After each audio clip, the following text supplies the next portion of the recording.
Alright, what do YouTube? Back again on their video here. In this video, we're going over price action and candlesticks and how to read them, actually know what you're talking about and looking for going into every single trade, every single chart. So let's get straight into it. So price action and candlesticks. Before indicators, signals, or setups, every chart starts with one thing, what price actually did. And a simple definition of price action is a story of price movement over time. Candlesticks are how we read that story from one period at a time to the next. So direction, is price pushing up, down, or stuck in a sideways range? Reaction, how does price behave when it reaches a key level? And control, are buyers or sellers winning the current candle? So reading a candle inside of price action, just example here.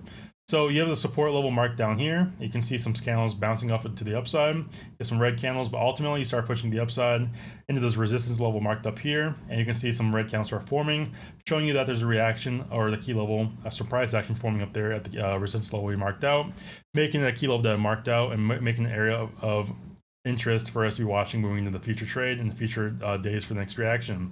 So the body, open to close, a big body equals a stronger push, a wick, high to low, a long wick equals rejection, and the close is where control finished that candle.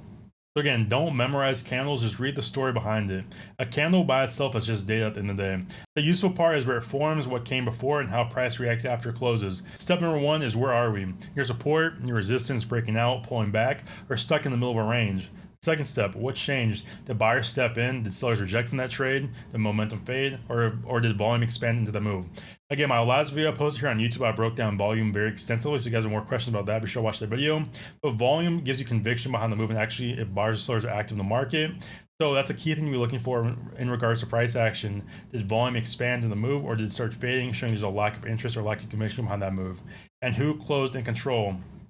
The close of the candle tells you who won that last candle. A strong close matters more than the random intrabar movement. So make sure you guys are being patient, waiting for candle closures, and waiting for confirmation before jumping into trades because the candle close matters way more than intrabar movement and actually everything going in between the candles at the end of the day.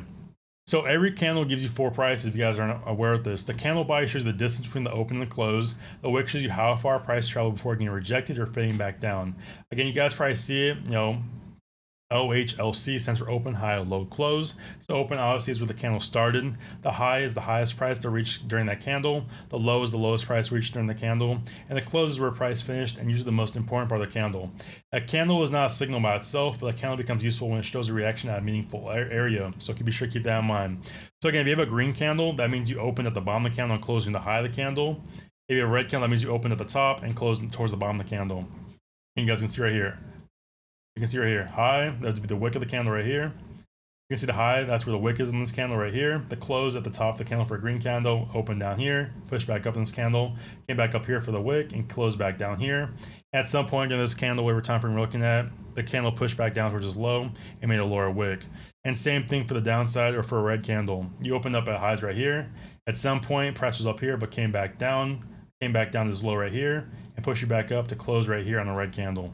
Very straightforward in my opinion, but again, make sure you guys are following along. Make sure you have this all marked down because every candle will give you four prices, and all four prices are a data point and very useful at any point in time.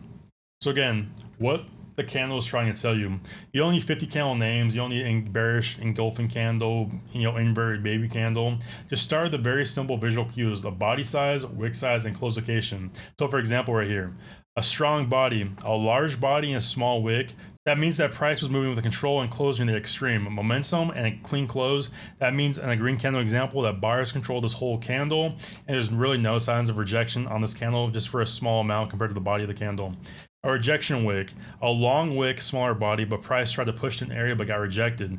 Just for a visual perspective, at some point in time, this candle was a green body like this, and then sellers put this candle pushed all the way back down to close back below the open the candle and made this candle red, showing you a clear sign of selling up here above this wick and the kilo we'd marked out.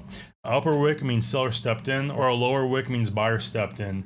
And the third thing you need to be looking for is a small body, wicks on both sides, and neither side really won that candle. It means indecision, a chop, and you have to wait.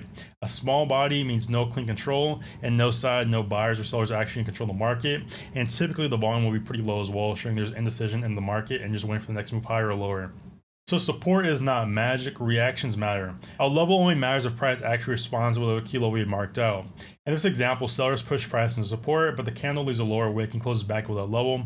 That tells you that buyers within the area and sellers try to push back down below it, and sellers got stopped out and price pushed back to the upside.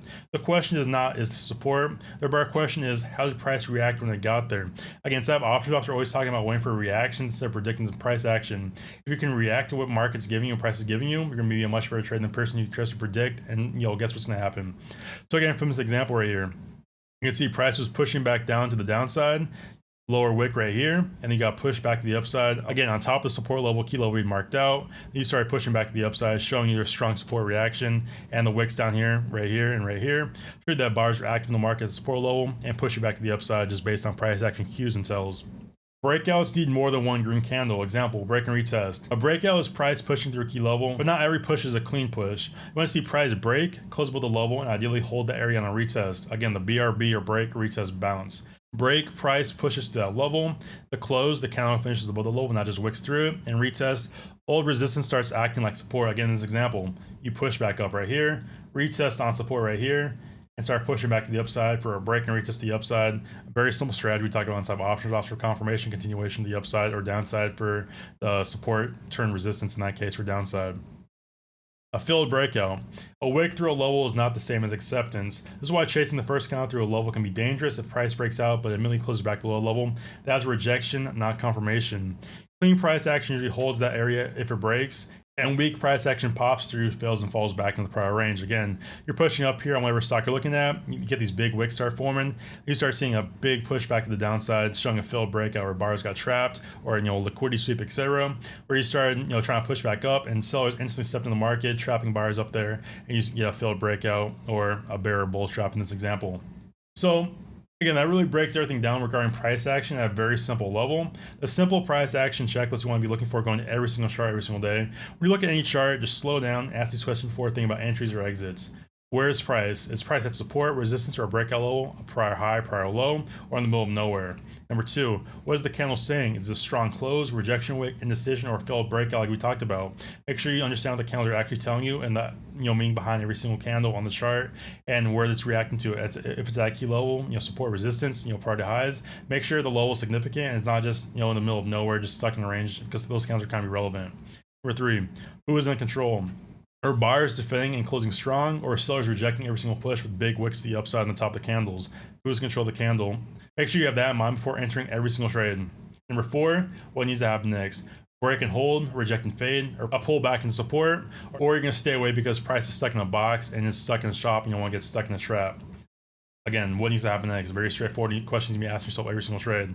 The goal when trading is not to predict every candle. The goal is to understand the current story well enough to know when the setup is clean enough and when it is not. So that breaks down price action very simply. More videos coming your way soon. But if you guys enjoyed the video, be sure to drop a like, comment, subscribe, and stay tuned for the next video. Peace.